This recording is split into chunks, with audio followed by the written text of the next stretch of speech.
Hello everyone, welcome to my channel. तो बिना किसी देरी के शुरू करते इस ड्रामा का हिंदी एक्सप्लेनेशन का एपिसोड 16।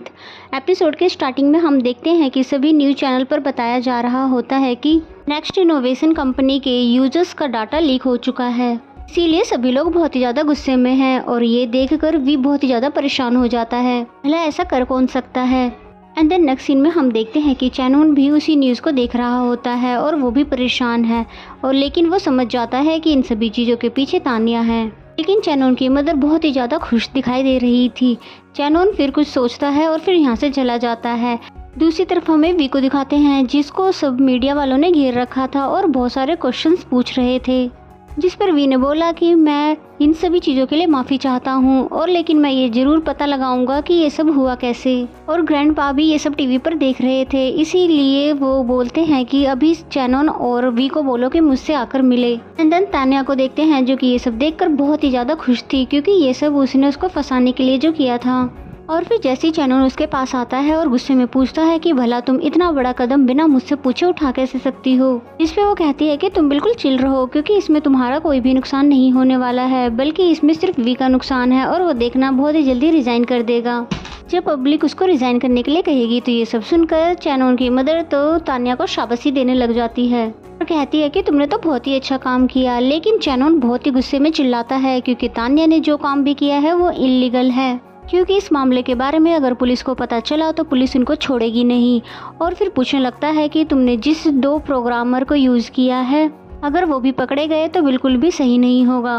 और अब शेयर होल्डर्स का क्या क्या, अब वो हमारी कंपनी के साथ काम करना पसंद भी करेंगे। और ये सब बोलकर वो नीचे बैठ जाता है, अपना सर पकड़ लेता है। तो तानिया उसको बोलती है कि मैंने इतना बड़ा कदम बिना किसी प्लानिंग के नहीं किया है, इसलिए वो उसको एक बहुत ही बड़े अमाउंट का चेक दिखाती है। इसलिए मैं अपने डैड से बहुत सारे पैसे लेकर आई हूँ जिससे हम बहुत ही आसानी से अपने काम को आगे बढ़ा सकते हैं, क्योंकि तुम सभी लोग विग्नोई कर रहे थे, इसलिए अब मैं देखो उतना ही बड़ा अमाउंट लेकर आई हूँ जितना कि विग्नोई देती। और रही बात वी की, तो देखना वो अब जल्द ही रिजाइन कर देगा और फिर तुम जल्द ही नए CEO बन जाओगे। और तुमने तो वी की मदर का पिक भी मेरे कहने पर ही यूज़ किया था ना, इसलिए इस बार भी मेरा ही प्लान फॉलो करो। इस पे चैनून ने बोला कि प्लीज़ अभी मेरे से इस बारे में कोई भी बात मत करो, मैं सबसे पहले ग्रैंडफादर से बात करना चाहता हूँ क्योंकि मैं इस बार सोच समझ के काम करना चाहता हूँ, उसके बाद ही मैं तुम्हारे इस फैसले के बारे में सोचूंगा।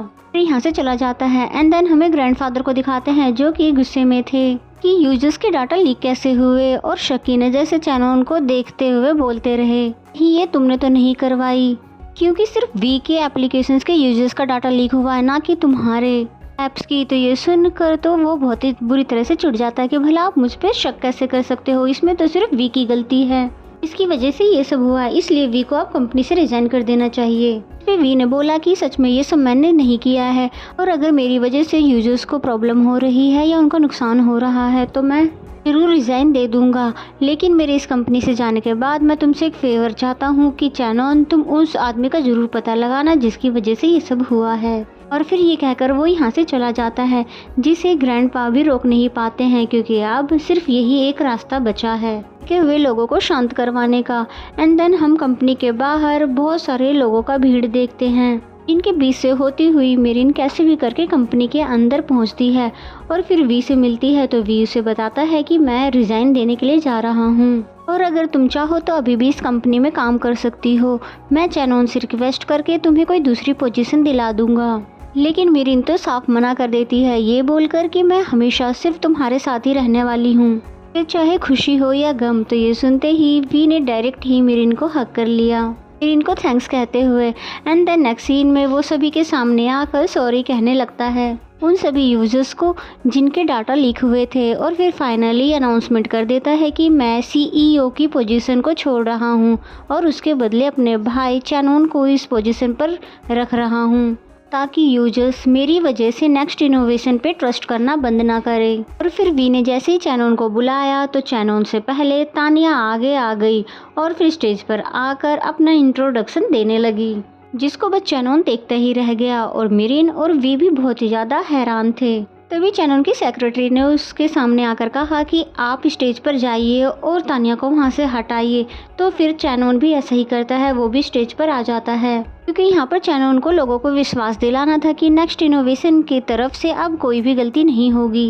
लेकिन यहाँ पर तो तानिया सिर्फ अपना ही नाम कर रही थी कि जैसे कि आने वाले सभी चीज़ों को वही ठीक करेगी, जैसे कि चैनन उसका इन चीज़ों में साथ देगा। तो ये सब देखकर ग्रैंडफादर को तो और भी ज़्यादा गुस्सा आ जाता है कि भला चैनन इन सब चीज़ों में तानिया को क्यों ला रहा है, और अब तो पक्का मेरी कंपनी यानी कि नेक्स्ट इनोवेशन डूबने वाली है।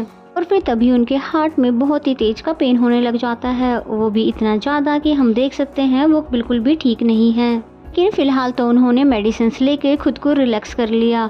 एंड द नेक्स्ट सीन में हम वी को देखते हैं, जो कि मीरिन के साथ ऑफिस के अंदर आया था अपना सामान लेने के लिए। भी मीरिन को एक फाइल मिलती है, जिसे देखकर वो पूछती है क्या ये तुम्हारी है, क्या सच में तुमने इतने सारे एप्लीकेशन को इन्वेंट किया था। ने सुनकर वी बोलता है कि हाँ, लेकिन इनमें से कुछ अच्छी थी और कुछ नहीं, यानी कुछ को तो रेडी करके लॉन्च कर दिया गया लेकिन कुछ को नहीं, क्योंकि मुझे ऐसा लगता था कि इनमें अभी भी कुछ न कुछ कमी है। लेकिन मीरिन बोलती है मुझे तो ये सब बहुत ही ज़्यादा इंटरेस्टिंग लग रही है, यानी कि ये बिल्कुल यूनिक है। भी यहाँ पर एंट्री होती है तानिया की, जो कि इन दोनों की कंडीशन देखकर मजाक उड़ाने आई थी, और फिर बोलती है क्या मैं भी मदद करूँ तुम्हारी कुछ पैक करवाने में, फिर किसी और चीज़ में हो तो मेरी मदद के लिए तो मुझे ज़रूर बताना। जिस पे वी ने बोला कि हाँ, हमारी एक मदद ज़रूर करो, या यूँ बोलूँ हम पे एक एहसान करो कि हमसे मिलने के लिए बार बार यूँ मत आया करो, क्योंकि हम तुमसे मिलने के लिए बिल्कुल भी इंटरेस्टेड नहीं हैं तुम्हारा ये पोटैटो वाला शक्ल देख के। तो ये सुनते ही मीरिन को बहुत ही जोर की हंसी आ जाती है, इसलिए वो हंसने लग जाती है। तो ये देखकर तानिया को बहुत ही ज़्यादा गुस्सा आ जाता है। तभी वी मीरिन को बोलता है कि गर्लफ्रेंड क्या अब हम यहाँ से चले, और फिर ये कहकर दोनों साथ चले जाते हैं। पीछे से तानिया चिल्लाती रह जाती है। बाहर आने के बाद वी कार लेने के लिए चला जाता है, मीरिन को यहीं पे खड़े रहने को कहकर। तभी चैनन उसके पास आता है, फिर कहता है कि मैं एक बहुत ही अच्छा इंसान हूँ, तुमने यही कहा था ना शुरू में जब तुम मुझसे मिली थी, लेकिन अब तुम्हें ऐसा क्यों नहीं लगता। तो ये सुनकर मीरिन चैनन को देखने लग जाती है और फिर बोलती है क्योंकि अच्छे तुम सिर्फ दूसरों के लिए हो, क्योंकि तुम सिर्फ वो काम करते हो जो कि दूसरे लोग कहते हैं, ना कि तुम खुद के लिए अच्छे हो, क्योंकि तुम कभी भी खुद की नहीं सुनते। यही एक वजह है कि वी बहुत ही बार तुमसे हर्ट हुआ है। तो ये सुनकर चैनन मीरिन को देखने लग जाता है। तभी वी कार लेकर आ जाता है और इन दोनों को साथ में देखकर मीरिन को कार में बैठने के लिए कहता है। मीरिन कहती है लेकिन मुझे तो तुम्हारी हेल्प करनी है बॉक्स उठवाने में, लेकिन वो मीरिन को मना करके कार में बैठने के लिए कहता है, और उसके बाद फिर वो खुद से बॉक्स को उठाने लगता है कार में रखने के लिए। चैनन को लगता है कि पक्का ये अब मुझसे कुछ न कुछ तो उल्टा सीधा बोलेगा, लेकिन वी उसको बहुत ही ध्यान से देखता है और उसके बाद गुड लक ब्रदर कहकर यहाँ से चला जाता है। ये सुनकर तो चैनन बिल्कुल हैरान हो जाता है कि भला इसे अपनी पोजीशन से हटने का क्या कोई भी दुख नहीं है। तो बिल्कुल ऐसा हुआ कि मैं जीत कर भी हार चुका हूँ। और इसी सीन के साथ ये एपिसोड यहीं पे ख़त्म हो जाता है। तो मेरा एक्सप्लेनेशन अगर आपको अच्छा लगता है तो वीडियो को लाइक करें, और चैनल को अभी तक सब्सक्राइब नहीं किया तो प्लीज़ सब्सक्राइब कर लें। मिलते हैं नेक्स्ट एपिसोड में, तब तक के लिए bye bye and take care.